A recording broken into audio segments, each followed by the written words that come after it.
My question is around about the health issue.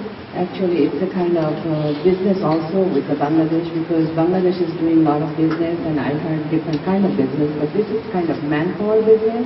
We have the manpower shifted all over the country, but we do not have much with the USA. Then another issue is about the nursing. A lot of hospital is very shortage of nurses here. So we are planning to bring some nurses from the Bangladesh and have them train here and employ them in the different hospitals. And from Bangladesh Medical Association of North America, which we are involved also, we tried that. And quite a few times we tried to the government also. I don't know how far our government can help us. And another issue also, by 2017, there's going to be a lot of shortage of medical doctor. It's secret news we just heard from the California Medical Association that there is going to be a big gap about the medical doctor here in USA. So that's also another interesting point, that if we can have more medical doctors produced by then, and we can ship them here also. So two things I just want to request and have the answer from the ambassador. Thank you. Thank you, madam. I don't have really any answer to that, but I will share my personal view on that.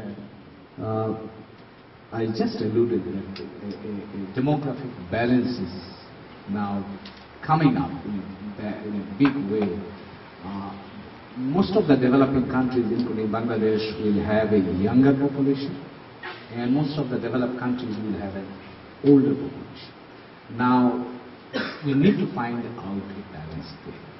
And it is a big political issue also, you know, the debate on immigration here in this country. In Europe also is going on.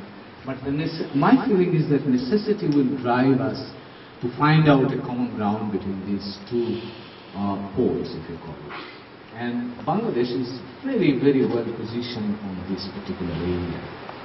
We have a good education system connected to the West, but I think we need to do some work on that. I mean, if you think that the Bangladeshi trained nurse automatically can move to the US market, I don't believe that, because there are a lot of conditions that one has to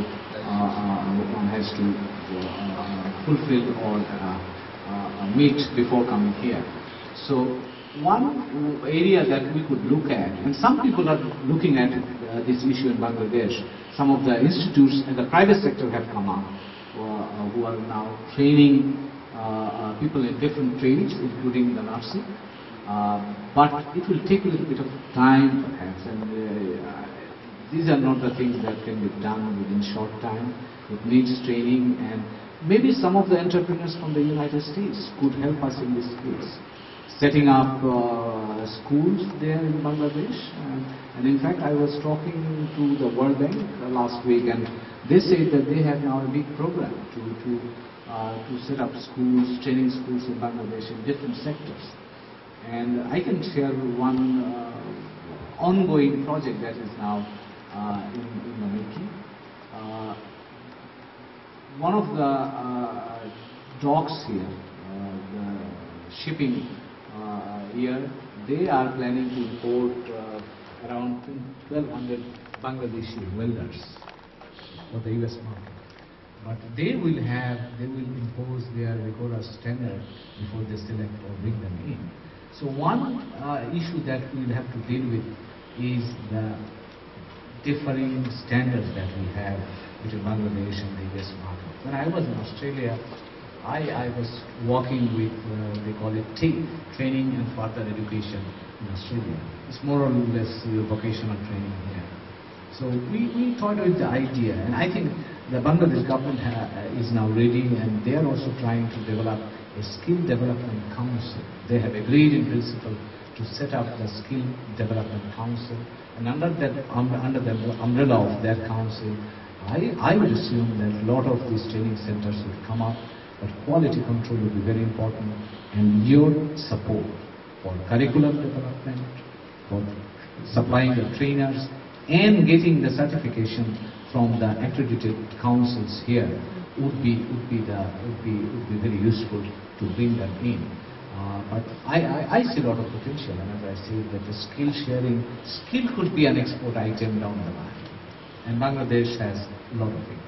And interestingly, you'll be surprised, these days, India, which has supplied the US with the IT specialists, are running into difficulty with itself.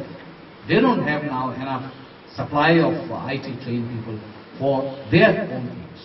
So we are looking at a different kind of world now. I mean, the economies are growing, variety of sectors are coming up, and that would create lot of opportunities for the countries like Bangladesh. And I was going through the list of the global shortages in different trades. The first thing came out, I was surprised. It was the sales agents. That is number one in terms of the global demand. The accountants, the nurses, the welders, carpenters. So there are 10 top categories I was looking at. And Bangladesh has, by the way, advantages in all of them. The only thing we have to do is we have to organize ourselves, and we should work with our friends in the US and other developed country markets who can help us to get better access to them. Thank you. How much are you prepared to help an American company who can bring the equipment? Not only it help the local people, but export to your neighboring countries like Pakistan, India, and Sri Lanka. Are you prepared to give us a land, a building, and a building, so we can invest in your country? Yes, thank you. Thank you for the question. You can. We have got the export processing zones, and you get tax relief for 10, 15 years, depending on the kind of industry that you plan to set up. So it is already available, and if you are interested, come over, talk to the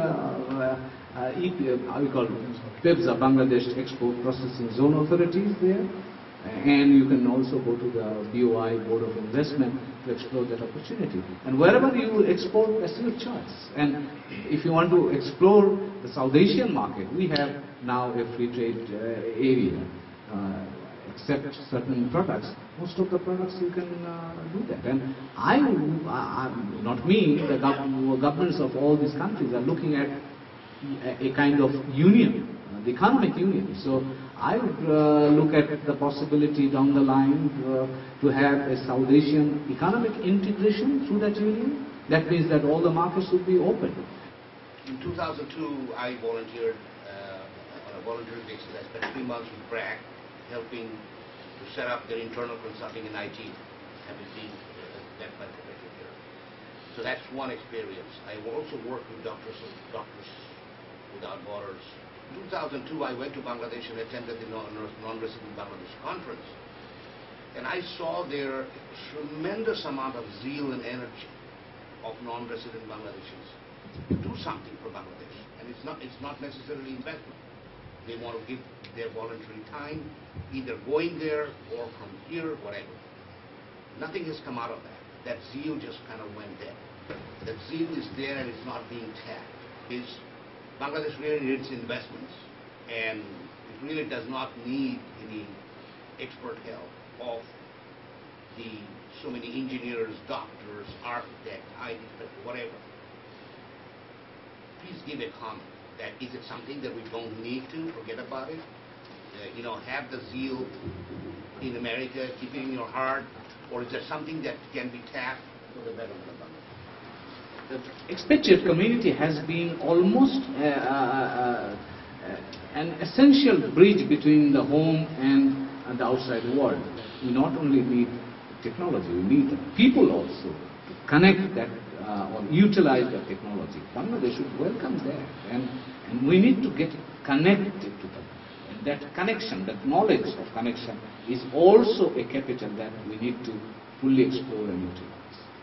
Perhaps the NRB conference was more like one short show. I was the one who received a series of criticism for writing a letter encouraging people to participate in that. And I had one intention is to inform people. I didn't invite anybody.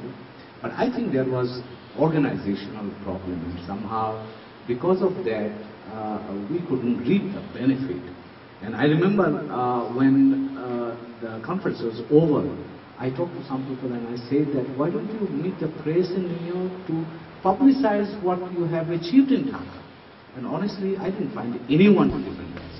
And now if you are afraid to defend what you have done, it means that you had some difficulty in your organizational arrangement. So I share your perception that the DG in Dhaka, they appeared very important for the time being, and when they returned here, they just went away and forgot about that.